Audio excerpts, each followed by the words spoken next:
Hey, this is Kyle Crawford from Strong Dads. Strong Dads podcast would love to thank the Crimers Beer House for coming alongside of us. The Crimers Beer House was started in 1982 by the Crimer family, and since that time, they have definitely become a Cincinnati favorite.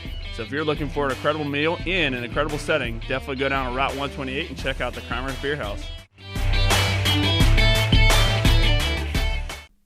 Hey guys, what's going on? Welcome back. I was loud, wasn't it? Man, I'm going to turn you down. Like the last two shows, you blow my ears off. Merle, what is going on? Welcome back to Strong Dads. We're excited to be here. New year, new us, Strong Dads. We're living on 2022. Here we come. Living on the edge. I like it. How you doing today? I'm good. Awesome. Yep, doing pretty good. Man, I love our topic today. Oh, boy. This is going to be good. It's a good way to start the year, isn't it? Yeah. Well, I don't know. We'll see. We'll see how it comes out through the show. You can never really see how the show's going to end by the end. Especially with us. You never know you don't know what direction you're going to go. Hey, bring it back on the track. Come on. 5-minute show or a 5-hour show. Yeah. We could go either way. All right. So let's talk. How are you doing? You doing okay? I'm great. Yeah. I'm back into work mode. Kids are back to school. They went back yesterday, so yeah. My kiddos went back to school today officially, and man, just on Monday this week, they started talking about potentially not going back because of COVID. And no, you're praying. You're going back. Praying hard. You're going back. That parking lot is going to be a long 8 hours. But you're going to sit. How many days? And we actually did a whole show on this. How many days was it into their Christmas break where it was Daddy on board? It didn't really happen too much because my daughter's got her driver's license. Oh. And so she was able to find the release valve. Okay. Like she was making stupid trips all over. I need to go down the store and get, and I get it, it was fine. So, got her a new car. Her car laid it blew up, didn't it? Yeah, it blew. So bought her a little Mini Cooper. Or I shouldn't say I bought her. So that's not how we roll. I mean, we collaboratively with her money and our money came together, and she got a Mini Cooper. I believe I got a great deal on this. I'm gonna have to show her the Italian Job. We came home that night. We watched the Italian Job, and she has just got this big cheesy grin. Like I said, girl, don't get any ideas. Like you're gonna go through buildings and downstairs and stuff like that. But it is fun. It's like a go-kart. That's pretty cool. Thing just flies around. So that's cool. So we'll hopefully keep that thing on the road. All right, so let's get into what we're doing. Right, I love this topic today. Okay. So I think what we're going to talk about today, Kyle, as you and I were talking before the show, we're going to kind of set up a series here. Yeah. And it's really going to be a series about the role of being a defender, a protector of the things that we need to protect. And we've done shows somewhat similar, but we're going to have a little bit of a different view on some of this today. So talk a little bit about the part of your job that you don't like as a fireman. That I don't like? That you don't like. I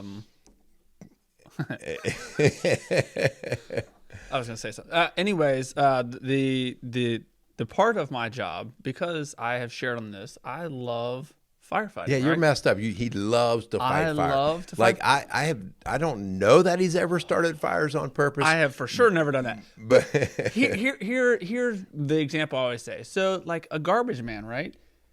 When he shows up to a house, if there's no garbage, he doesn't have a job, right? I don't think that upsets him. If there's an insurance agency and nobody ever wants to buy insurance, then they don't have a job, right? They like to do that. So for me, I love fighting fire. That is what it drives me. Do you understand that there's damage from fires? Do you understand that? Jenny always tells me, Kyle, that is someone's property, right? Right, yeah.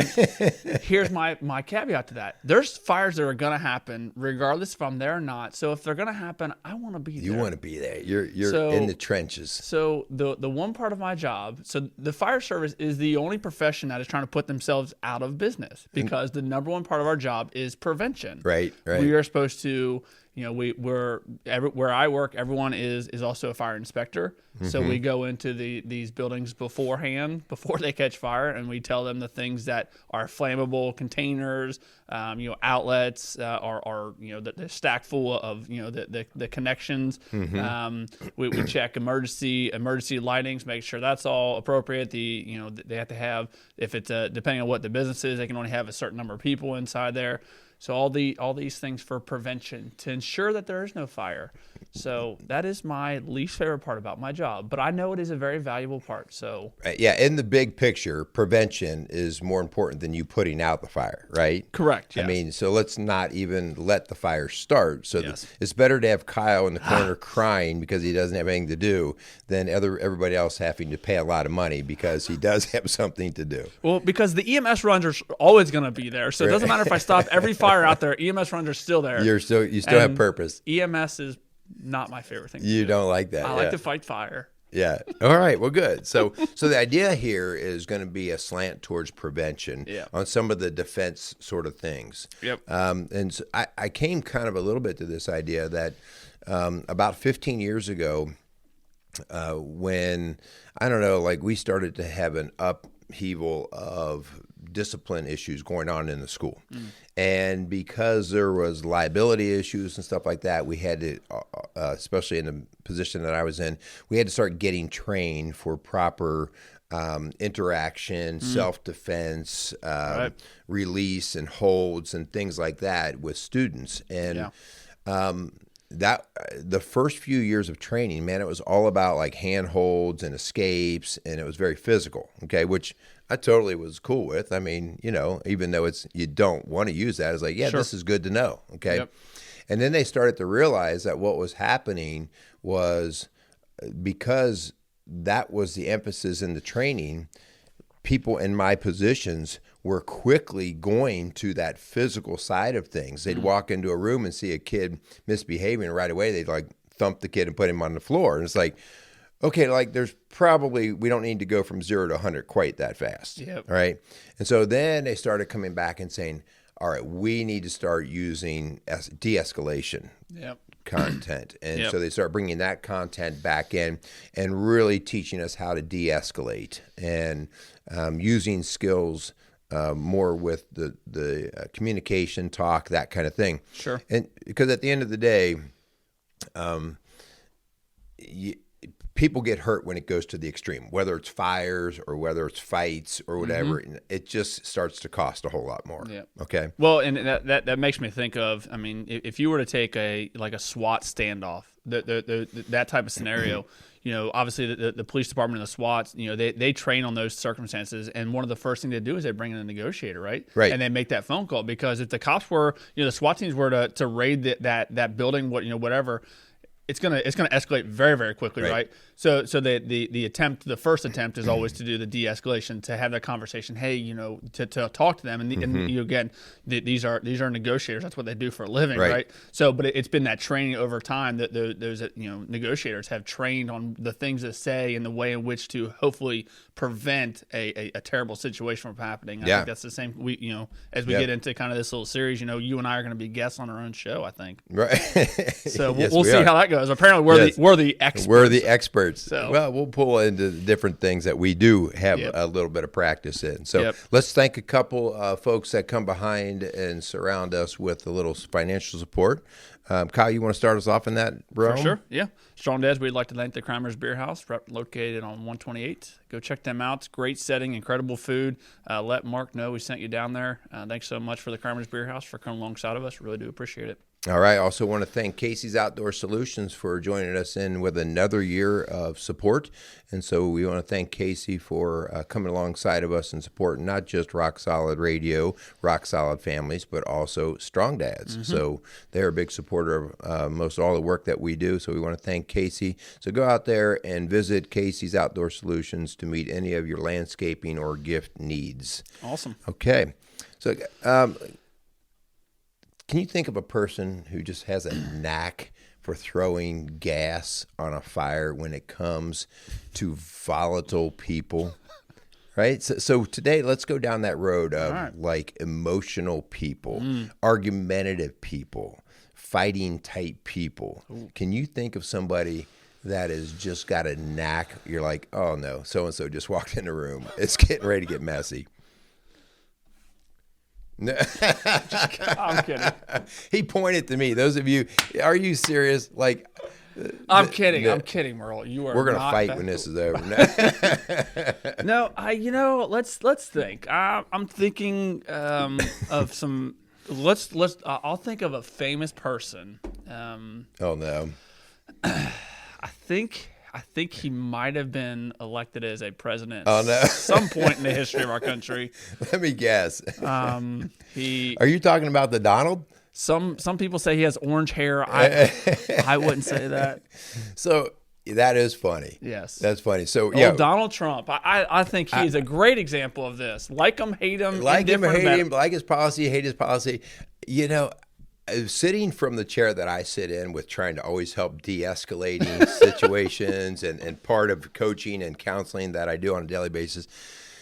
Holy cow, you could not work harder at throwing gas on fire. And it was like, oh no, this is not going to go well, and you would watch how he did that. And, so much of what we saw him doing just ended up creating a lot more damage than it needed to for the fact of getting the job done. Right. And so, that's a, I also think, I mean, I'm a firm believer, and you are a product of your environment. And when it comes to someone like Donald Trump, he, from the New York landscape, part of it, again, not to the extreme that he took it, but sometimes it does that landscape, to the best that I know of it. I mean, I'm not from that. I've only visited a couple of times, but to the best I know, sometimes it does require a little grit and nitty gritty. Sometimes there is some aspects of who Donald Trump is that were required, but man, he took it to a whole nother level. Yeah, I think that's a great point. I think there's no question about it. The idea that you think that whatever has worked for you in the past is going to be what you bring into the future. Yeah. So like, hey, in the past, if I've been the first to throw down the punch first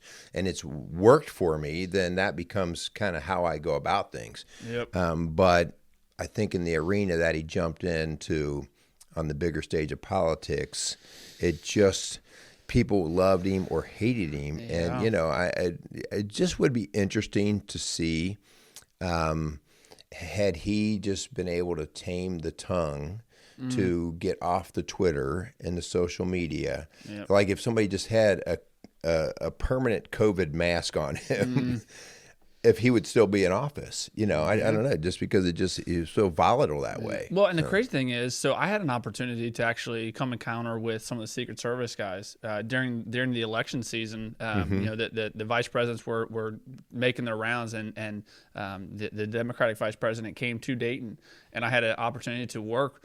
We had to work the event, and I talking to some of the Social Security or Secret Service. Did I say Social Security thing? Yeah, I'm with you. Secret Service guys, and they talked about just what a good dude he is outside of the camera. And it's crazy. All of a sudden, the camera gets turned on, or he sits behind a keyboard, and then he just again putting gas on this fire. It's like, bro, just settle down for a second. Like sometimes just not saying anything is good enough. Right? You don't always have to be the person who's got to say something. Amen, man. That is so true. Okay, so well, we didn't really mean to go Donald Trump. You know what? At the end of the day, you just got showtime with the Strong Dads. Yeah, come on, the Strong Dads. We'd love to have you on our show. Oh, I don't know, man. Get our house burnt down. All right, so let's go the other way. Yep. Can you think of somebody who just brings a calm with them? Like anywhere they go, you just see a sense of calm that comes out. Let me grab this one. I have someone that comes to mind. All right. Okay. Tony Dungy. Remember Tony Dungy? Yeah, Indianapolis Colts. Indianapolis Colts. Our coach. I have read his book. I've listened to a lot of his stuff. I've followed him a bit. Amazing. You see so many guys in his position, because I think a lot of the guys in his position seem to somehow get traction by banging their fist or yelling loud and just sort of making their presence an authoritarian presence. And Tony is just, you almost want to say, come on, Tony, just yell once, just yell. And he never, I mean, to my knowledge, that wasn't his approach at all. And he would just walk in and everybody just wanted to hear him speak because it was going to be calming. It was going to be just solid, right? It was going to be confident. And it was just a totally different air. And so that's what comes to mind when I see somebody like him. Like, wow, that dude he brings the temperature down instantly. What I was thinking of someone, I immediately thought of my captain, Captain Cron, Dayton Fire Department. Shout out. There you go. My captain, I swear, this man has never gotten worked up inside of a fire, which as someone who works for him is really good for me, right? Because the people around him, like it could be a really, one thing that comes to mind, well, I was on a run with him. We're on the front porch and we're kind of tearing down some of the on the porch roof. We're tearing some of the ceiling, the ceiling and the soffits and so on and so forth. Well, the massive porch roof had become so weak that it was getting ready to collapse, and I was under this said porch roof, and I remember Captain Cron said, "Hey Kyle, probably shouldn't be under there," and Merle, I'm not joking. 2 seconds later, I jumped off the porch and that sucker came collapsing. I'm like, wow. Cap, that would be a time you could scream at me. Kyle, you got to get worked up for me, Cap. But he just never, ever, he's just calm, cool, collected at all times. I'm like. Maybe he really didn't care whether you got out from under there. It would have crushed me like a pancake, Merle. I'm talking thousands and thousands of pounds. It would have been bad news. Wow. Yeah. I mean, but that's why they're in the position they're in, right? Absolutely. Because they know how to manage that scene. So, so what we're going to move into is the idea of how do you help defend by being a little bit on the proactive side, whether we're dealing with a hot situation, an emotional situation, whether it be with your boss, your wife, a peer, a family member, your own kids. Like, these are critical things that you're going to be able to use in any portion of your life. And some of you will get it quickly because it's more natural to your personality. Others, the Donald Trumps of the world, right, who have basically shoot first and ask questions later. If that's how you're wired, listen, there's a place for that, but you got to learn to manage it if you want better outcomes. And so let's talk a little bit about how we can help you strong dads out there really get a better grip on getting better outcomes during emotional situations. Okay, I think that is the first point, man. Like you have to do a little bit of self-evaluation and realize the emotions that can go into, situations, whether that's an argument with your wife, whether that's disciplining your kids, whether that's someone, at your place of employment where you have a disagreement with a coworker. I think recognizing your emotions and the triggers in which sometimes bring out the worst in your emotions, because obviously similar to Donald Trump, that's something he just, for whatever reason, doesn't display very well, that he can't set emotions aside. We talk all the time about how the idea when your emotions get the best of you, you say things, you think a certain way, you're unable, everything becomes kind of blurry and you're unable to really take a step back and realize, all right, the kind of putting things in perspective. And I think when your emotions get involved and they're high emotions, you have a tendency to, forget about any preventative maintenance that you might have put in place, and you just jump right to, escalating the situation versus de-escalating. Right. So first thing in trying to help us move through these things, okay? The first thing is I need to learn to recognize emotions. So in order for me to do that, one, I have to recognize my own, but I have to recognize it in other people. So, again, I'm not the psychiatrist for Donald Trump, but I would suggest that one of his challenges in life is that he has a hard time seeing through other people's eyes. He's very self-focused, self-absorbed, and so whatever's on his mind is the prevalent thing. All right? Yep. And so like a good negotiator in a hostage situation, they have to get out of their own head. I mean, they have an end goal in mind, but they have to get out of their own head, and they have to think, what's going on inside of that guy's head, right? What's the emotional state of their mind? And so our first deal, if we're going to help you guys as strong dads, is when you start to recognize emotion, quickly put your own emotions in check, right? So if I walk in the house and I see that my wife is not in a good mood, right? If I'm going to spend my time thinking about my emotions, chances are I'm going to put gas on a fire by how I'm going to interact with her. But instead, if I can come in and I can get the temperature of the room or the emotion, if I can monitor that just in an instant, I can quickly go, what's going on with them, all right? And so the second part of that is once I recognize that somebody's emotionally charged, I do want to check in, okay? Like I want to check in with a very simple something like, hey, okay, so what's going on? What's on your mind? when I would work with kids and I would be called down to a classroom and the kid was basically throwing computers and chairs all over the place, and we would evacuate the room, get all the other kids out.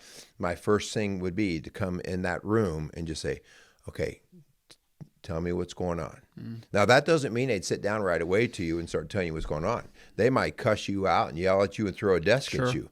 But you've opened the door to them not having to defend themselves, but an opportunity to talk out some of that emotion. Okay? Yeah, that's good stuff. It started making me think, Merle, and when we talk about this, this is something we talk all the time in the fire service about, reverting back to our training and where we have, using experience as a teaching tool. Man, if you have been in countless arguments with your wife and every single argument ends with week-long silent treatment and week-long not talking to each other, man, like revert back to the first year, the first couple of days of marriage, when you were talking, when you were communicating. Like, I think there's so much good that comes back from reverting back to what was it about your wife that that made that connection, right? So, like in the middle of a fire, when things just aren't going good, I revert back to my training. I revert back to the things that I know do work. Right. And those are the things that I fall back on. And, again, there's going to be times where sometimes your original training, that's where just being, controlling your emotions and realizing, taking a step back and then being able to kind of put things in place. But I think, when you start to evaluate and start to look at those times when emotions are high, there's times when there are arguments, there are times when, again, a coworker, you and a coworker are having a disagreement. Like, if you can look back at all the other times that has happened and you're just doing the same thing over and over and it's not working, right? There is no de-escalation at that point. I think we need to take a step back and go back to the beginning, go back to when you first got hired, when you first got married, like what worked at that time. And I'm sure that there's something from that we can draw from to use in a later time. Well, yeah, we definitely want to always know like what was working when the sun was shining, right? Sure. When exactly. a day was good, Yep. What works then, okay? But if we're in that emotional time and again, this is all part of the training, right? This is the prevention, and that's why we're talking this show right now. Like, okay, what am I going to do? Like you said, like I need to be mindful about how I've handled situations in the past that made it successful versus blowing up on me. So the next thing I want to do after I recognize this emotion, whether it's my wife, my boss, my kids, all right, I'm going to ask them, okay, like what's going on, that kind of thing. And then I use this kind of phrase. Okay, so I'm trying to understand you, right? Here's what we tend to do. We tend to plead our case. You shouldn't be doing this. You're wrong. This is, we set them back on their heels, okay, and they get a defensive posture. So instead to say, okay, listen, I'm here, all right? I'm trying to understand you. Help me understand you, okay? Because that doesn't mean my end game has changed, all right? At the end of this, I have in my mind that I want to get a level of resolution, okay? I am not going to compromise my values, okay? But I want to also know that there are going to be other ways to kind of soften this up just a little bit to take the edge off so that I can get to the end game, all right? So I'm going to just inquire, hey, help me understand you, okay? All right? After that, I'm going to take a minute and just say, hey, what can I do for you? Right? So a lot of times when you see negotiation situations for like hostage negotiations, they'll say stuff like, what can I get you a drink? Yep. Can I get you, do you need a jacket? Do you need a coat? Yep. So you're taking care of important needs that they might have. When somebody's all fired up, okay, they're starting to get uncomfortable. Physically, they get uncomfortable. They either get hot, hey, let's open a window and just get some air in here. Or, hey, let me get you a water. Let me get you a Coke, all right? Yep. You're just trying to get a level of comfort, and you're tending to their emotion. You're not adding to it, all right? You're tending to it so that it can calm itself down. And then the flip side of that, when you do ask that question, because there's so much good that comes from you at that point, if your blood pressure is whatever, and you ask ask that question, there's naturally going to be a dip right away, right? There's going to be that calming sense. Okay. Right. But the problem is, and I know for myself, this I'll ask questions like that, but then I'll be real quick to make a response. Well, if you did this, okay, so what can help you in this situation? Help me understand. And then I'll try and make a suggestion where I think there's so much good about just listening. Just right. Allow that person to vent. And I think when you're able to take a step back and listen versus actually speaking, that's when I really do think you can set your emotions back. You can be like, okay, the emotions are here. Obviously, you're very worked up, but listening and not thinking about what you're going to say next, but actually listening, actually hearing what they're saying gives you the opportunity to hopefully calm yourself down so that way you can de-escalate the situation. That's right. Yeah, that's a great point of just always keeping the finger on your own pulse to make sure that you're staying in check. Taking care of what you can take care of. Yeah. I mean, when you're in a situation and somebody's, aggressive and they're coming at you, whether it's with words or physical, you can try to stay calm, but I know I've been kicked at, spit at, punched.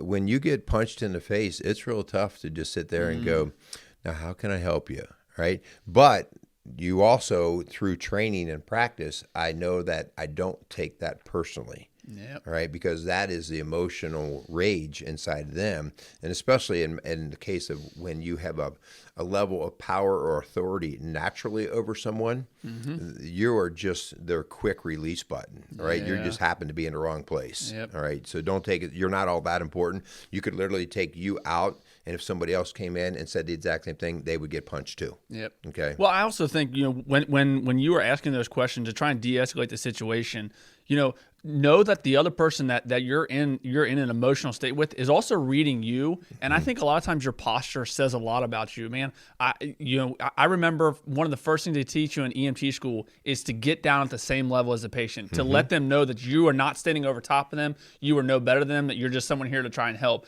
And I think your posture can say a lot.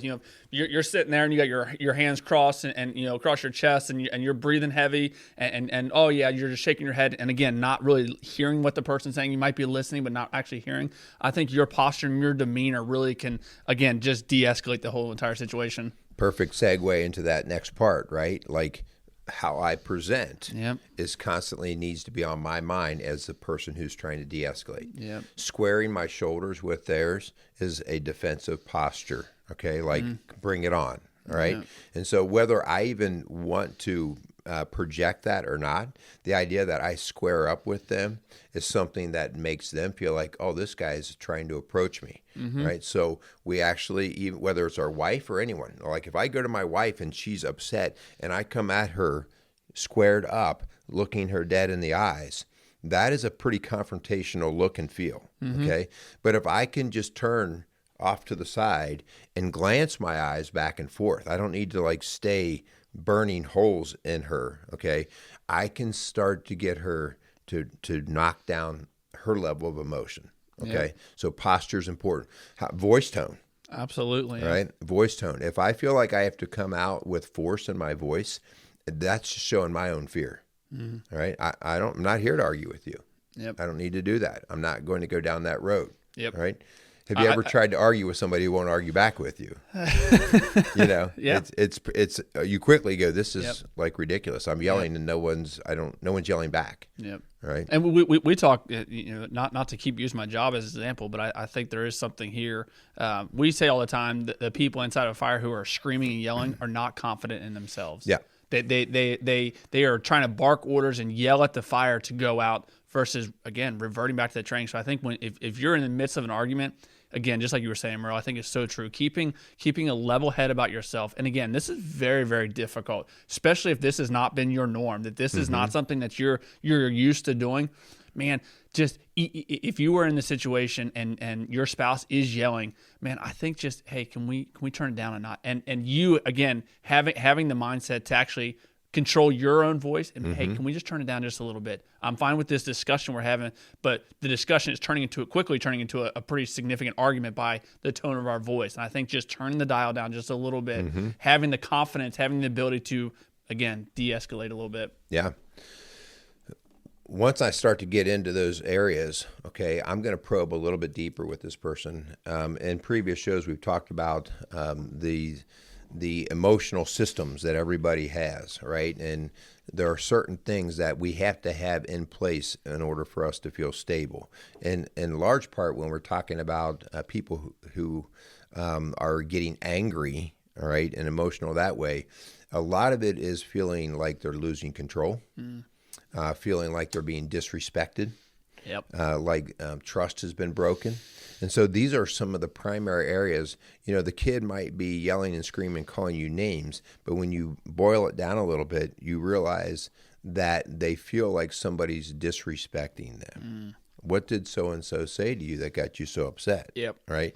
What, and in the case of your spouse, what do you feel like I'm doing or that is happening here that's making you uncomfortable? Okay?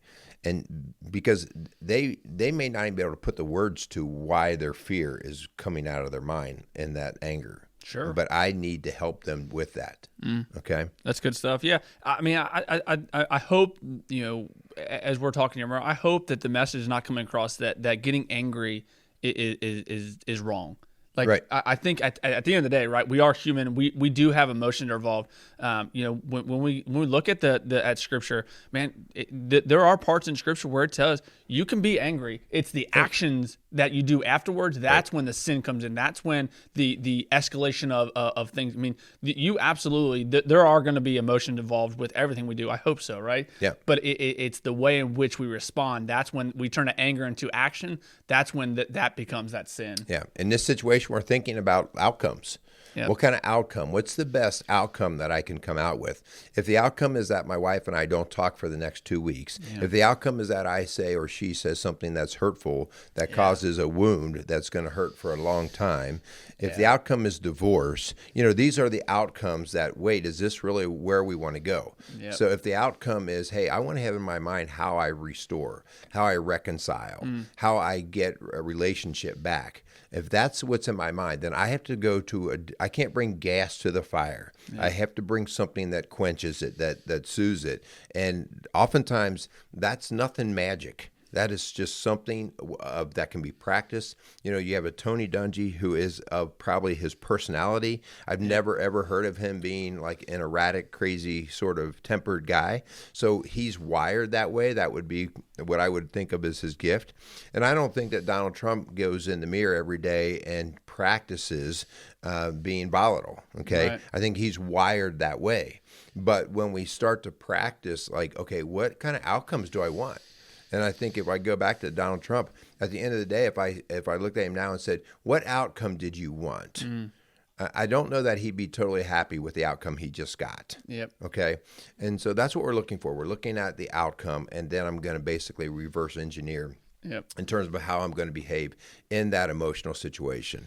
Man, the outcome made me think. I just recently was talking to my brother about an issue that I was having, and I wanted to bring that issue to the person that I had a little disagreement with. And my brother made a great point. Like, before you go into these conversations, these conversations that could escalate and could bring a lot of emotions, have a goal in mind. What is the reason for going into that argument or that discussion? Right. Is it because you want to change their mind? Because realistically, that's probably, depending on what the situation is or depending on what the circumstances are, probably not going to happen, because people are who they are, and you're not asking people to change. So if the goal going into that is to try and change their mind, maybe take a step back. If the goal is just to let them know where you're coming from, I think there's value in that. You know, so I think taking a step back before you enter into a confrontation and actually say, what is the end goal here? What is why am I going to enter into this? Because something that, you know, I think we've already said it once. I mean, something that Donald Trump doesn't do is just be quiet for a second. Like, your words, you don't always have to have something to say. Like, sometimes just not saying anything is powerful enough. You don't change people's minds. They change their own minds. You can just add the fertilizer and the environment and the culture for that to happen, or you can damage it. Okay. And so that whole idea of, if your goal is to sit down at this table and change minds, I don't want to be preaching and yelling at the camera here. This is what you got to start to do, right? Like, no, I mean, I want to be suggestive in the idea of, hey, consider this, because when it becomes your idea, you will lock in and go, yeah, that makes sense to me. And you will have changed your own mind. Okay. All right. So hopefully And the start of us learning how to defend one of these sort of situations of being emotional and volatile and argumentative, whether you're talking somebody off of the cliff or whether you're calming down one of your kids who's all fired up or restoring a relationship with a coworker. Hopefully this stuff made sense to you, that you can start to look into it a little bit more and really do the practice. Find out where you're not very good in these things. Like if you have a knee-jerk reaction on yelling out or whatever, okay, that's the first thing that I want to just focus on. Okay, shut that down, or let's alter that a little bit, because I want to think, what outcome is that probably going to get me? Yep. I love it. Yeah, this is, again, setting up for a little thing we're doing here. We're going to have Merle going to talk about, the marriage and keeping, the preventative things we can do in our marriage to hopefully, again, just like you were saying, avoid that divorce. I guess I'm going to be a guest on home defense and what can we do to set our home up for success, the defending those type of situations that can come. So I think this is a good. Are you going to teach us how to shoot a gun and stuff like that? Is that what you're going to do? No. I can tell you how I shoot it. I don't know if that's like the proper way. But anyways, yeah, I hope you guys are really enjoying. Man, come alongside of us for this ride, 2022. Really excited for things going on, whether it be with Strong Dads or Rock Solid Families. There's a lot of cool stuff coming down the pipeline.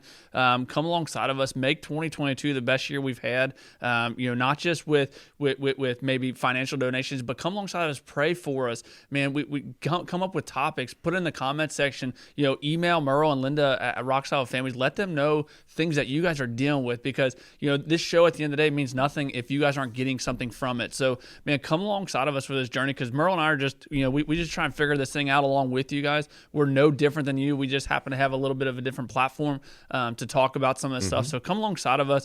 When you do listen to our shows, share the heck out of them, because that's the best way. The only way our message is getting out there is the word of mouth. I think there's good message. We have quite a bit of a Rolodex of shows that you can use, in your discussions at your place of work. If you're discussing something with another dad and they've had a struggle that you've heard us talk about, man, share our show with them. Let's get the word out there that we are trying to change the idea of what a dad looks like in America. Good stuff. Yeah. So I'll put a plug in too for our Strong Dads. So Strong Dads is a Saturday morning workout. Where we start at 8 a.m., end at 9:30, do a 45-minute workout, followed by a 45-minute talk, discussion, study. A lot of it is sometimes related to the shows that we do here. But man, that's just a great group of guys. These guys range in age from 25 to 75. And it's really cool to have that variety in age, because you've got guys who've already been dads to guys who are just starting and we have a lot of fun. A lot of ornery that goes on there. That's good stuff. I enjoy that. But so that's you can go to our website, rocksolidfamilies.org, and you can see all the different activities, seminars, workshops, workouts that we're doing. So come join us. I love it. All right, sign us up. Get us out of here, man. All right. Come on. I'm going to blow up. I'm ready to be done. Thanks so much for Kramer's Beer House, Casey Outdoor Solution. Thanks for coming alongside of us. Really do appreciate you. And go out there and be some strong dads. Casey's is a premier garden center and gift shop located in Lawrenceburg, Indiana.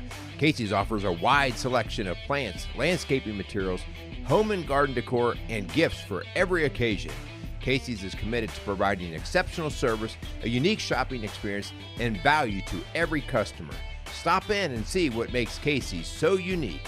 Located at 21481 State Line Road, Lawrenceburg, Indiana, or call 812-537-3800. Let Casey's help you add beauty to your home.